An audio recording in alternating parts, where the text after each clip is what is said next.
เจ้าสบายดีท่านผู้ชมที่เคารพเนาะมื้อนี้ข้าพเจ้าสิพยายามสาธิตเนาะเรื่องการปิ่นปัวพยาธิติดแปะทางเพศสัมพันธ์เนาะพยาธิปตปด้วยยามหัศจรรย์สมุนไพรเนาะพี่น้องเนาะอันนี้เป็นยามหัศจรรย์สมุนไพรที่พวกท่านอาจจะเห็นกายหน้าเฟซบุ๊กของพวกท่านแวบๆเนาะเพราะยาตัวนี้จะปิ่นปัวพยาธิทุกอย่างเนาะหนึ่งในนั้นก็คือยาปิ่นปัวพยาธิติดแปะทางเพศสัมพันธ์นี่คือพยาธิเขาเอิ้นว่าหนองในแท้หนองในเทียมเบาะหรือหอนไก่ต่างๆเนาะพี่น้องเนาะ เทื่อผู้ใดหักได้ปิ่นปะปัวด้วยยาชนิดอื่นบ่ดีแล้วก็มาลองใส่ยามหัศจรรย์นี่เนาะมันมี2แบบเนาะแบบหนึงก็กินเอาคือพี่น้องเนาะมาแค่หลังอาหารเนาะหลังอาหารมื้อหนึง3เทื่อเนาะเทื่อหนึง2ฝาของกล่องยานี่เนาะนั่นวิธีกินนะนอกจากกินแล้วเขาจะมีการใส่วิธีการนึงอีกเนาะคือเดี๋ยวนี้มันสิแรงพี่น้องเนาะสิแรง5มิลลิลิตรเนาะให้พยายามเลือกเอาตัวนี้ก็บ่ได้แพงเนาะราคา1,000 ปลายนี่แหละเนาะ อันนี้เนาะให้เลือกเอาเสื้อผงที่ว่าบริขาดเพราะว่าเขาเจ้าเสื้อเรียบร้อยเนาะหลังจากที่ออกมาแล้วพี่น้องเนาะมาแล้วก็ให้อ่าเอาเข็มเนาะ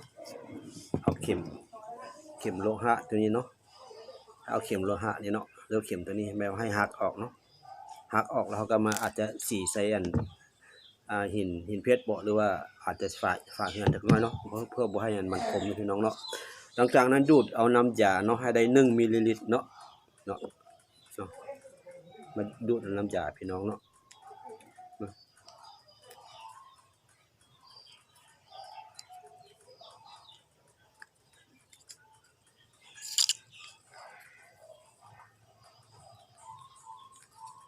เนาะ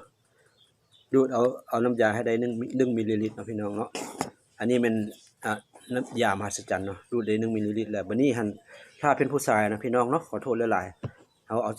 อาโทษกับมะกล้วยเด้อเนาะตัวอย่างนี้เป็นอวัยวะเพศของผู้ชายเนาะเขาจะหลังจากที่เอาเข็มออกแล้วเนาะมันจะเหลือแต่เข็มยางเดี๋ยวนี้เนาะ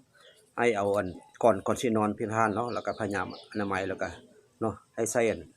ยามหัศจรรย์นี่เนาะแย่เข้าไปในหูแล้วก็ฉีดพี่น้องเนาะ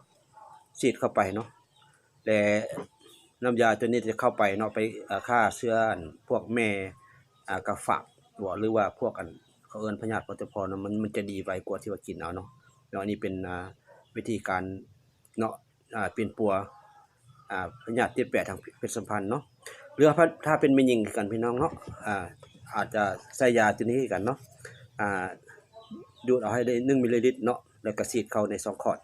หรือผู้ที่เป็นพยาธิวลิสดวงทวารคือกันเนาะก็ฉีดใส่ทางหูทวารเนาะพี่น้องเนาะบางคนอาจจะย้านโอ้ยมันสิออกก็บ่ยากหยังเอาแบบไปนอนแปะๆฝาเอาเนาะเอาขาซี่ขึ้นฟ้าแล้วก็ฉีดรถซะเนาะฉีดเข้าไปมันจะแสบที่สุดเนาะพี่น้องเนาะแสบแต่ว่าบ่เป็นหยังอดเอาแล้วจะเนาะมันจะดีไวกว่ากินเนาะทั้งกินแล้วก็ทั้งฉีดเนาะพี่น้องเนาะนั่นขอแนะนำย่อๆเนี่ยซั่นเนาะพี่น้องเนาะ